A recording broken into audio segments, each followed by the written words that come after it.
میاں سنو، دہلی کی گلیوں میں آج ہوا نے ایک خبر اڑا کر رکھ دی کہ فقیر کو رئیس بھک منگا کے خطاب سے نوازا گیا ہے۔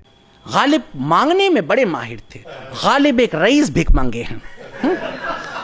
غالب کی خوبصورتی کو یاد کریے گا، ایک رئیس بھک منگے ہیں۔ غالب کبھی اتنے غریب نہ ہوئے جتنے غریبی کا انہوں نے رونا رویا ہے۔ مطلب ان کی مارکیٹنگ اسٹریٹجی دیکھیے، وہ ایک ہی قصیدہ کئی لوگوں کے نام سے کئی لوگوں کو پوسٹ کر دیتے تھے۔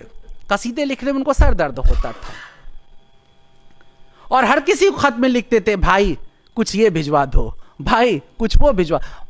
ان کے 3-4 نوکر ہمیشہ بنے رہے۔ آخری دنوں تک وہ 3-4 کلو مٹن روز کھا لیا کرتے تھے۔ آم کے تو اس قدر شوقین تھے کہ اگر رما شنکر جی سے رشتہ ہوتا تو ITM یونیورسٹی میں ہی پروفیسر ہو جاتے۔ کہتے بھلے ہی تم مجھے گیٹ پہ ریسیو کرنے آؤ نہ آؤ، آم کی ٹوکری بھجوا دینا میرے پاس، میں تمہارے یہاں جاب کر لوں گا۔ سارے بدن میں پھوڑے ہو گئے لیکن آم کھانا نہ چھوٹا ان کا، مرے بھی پھوڑوں سے ہی، مگر آم کا شوق نہ چھوٹا۔ غالب کو سواد، ان کو لذت پسند ہے، اور وہ لذت اس قدر پسند ہے، وہ شیرینی، وہ شراب بھی کہتے ہیں اپنے خط میں کہ اسکاٹ لینڈ کی شراب پیتا ہوں، ایسی میٹھی ہے جیسے کیوام منہ میں جا رہا ہوں۔ سبحان اللہ، کیا عمدہ منصب تجویز ہوا۔ عمر بھر خطاب کی تمنا میں مرا، ولی عہدوں کے دربار میں سر جھکائے پھرا۔ 100 روپے کے وظیفے کے لیے سرکار انگریز سے مقدمہ لڑا، اور آخر کو ایک نسبت ایسی ملی کہ سائلوں کی جماعت کا سردار ٹھہرا۔ میاں اسے کہتے ہیں قسمت کا الٹا وار، کہ جس در پر عمر بھر دستے سوال دراز رکھا، آخر اسی در نے امارت بخش دی۔ مگر ذرا ٹھہرو، امارت کا یہ باب کچھ سمجھ لو۔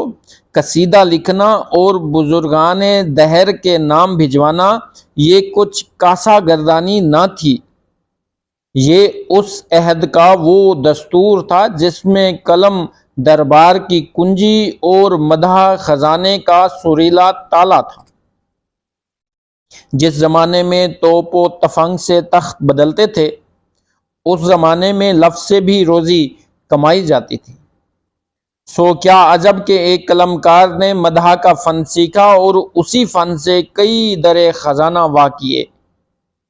اب اگر اسی ہنر کو رئیسی گدائی کا نام دیا جائے تو میاں پھر ہر درباری شاعر، ہر مدح خواں، ہر خطیب اسی صف میں شمار ہوا، اور تخت و تاج کے قصیدہ خواں بھی اسی جماعت کے سپاہی ٹھہرے۔ رہا عام کا معاملہ تو میاں اس میں الزام کیا، فقیر کو تو اس پر ناز ہے۔ عام ہماری وہ کمزوری تھی جس کی توبہ کبھی زبان پر نہ آئی۔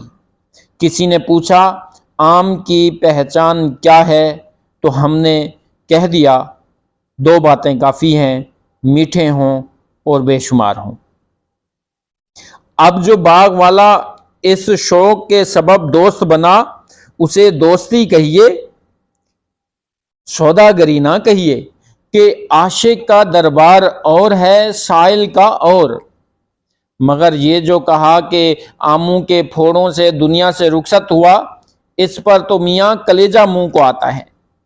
جو پھوڑا اس خاکسار کو ستاتا رہا، وہ شراب ناب کی افراط اور غم روزگار کے ہجوم کا ثمر تھا۔ عام بیچارے کا کیا قصور؟ اور موت، وہ تو بڑھاپے، بہرے پن اور برسوں کی نکاہت کے ہاتھوں دبے پاؤں آئی، کسی ایک پھل کے طفیل نہیں۔ الزام رکھنا ہو تو زمانے پر رکھو، عام پر مت رکھو کہ وہ محسن تھا، مجرم نہ تھا۔ اور روزانہ 3-4 سیر گوشت کا چرچا۔ میاں سچ یہ ہے کہ آخری ایام میں 2 لقمے حلق سے اترنا بھی 2 بر تھا۔ نکاہت کا ایسا غلبہ تھا کہ اٹھنا بیٹھنا محال ہوا۔ یہ حساب کسی اور غالب کا ہوگا، اس خاکسار کا نہیں۔ بہرحال میاں رئیسی بھک منگا کا خطاب سر آنکھوں پر کہ جس صف میں حاتم تائی اور رحیم خانے خانہ کھڑے ہوں، اس صف کا سردار بننا بھی کچھ کم فخر نہیں۔ بس اتنی گزارش ہے کہ جب تذکرہ ہو تو الفاظ کی تول تراش میں انصاف رکھا جائے کہ مرنے والوں کے پاس لفظ ہی وہ میراث ہے جو باقی رہ جاتی ہے غالب۔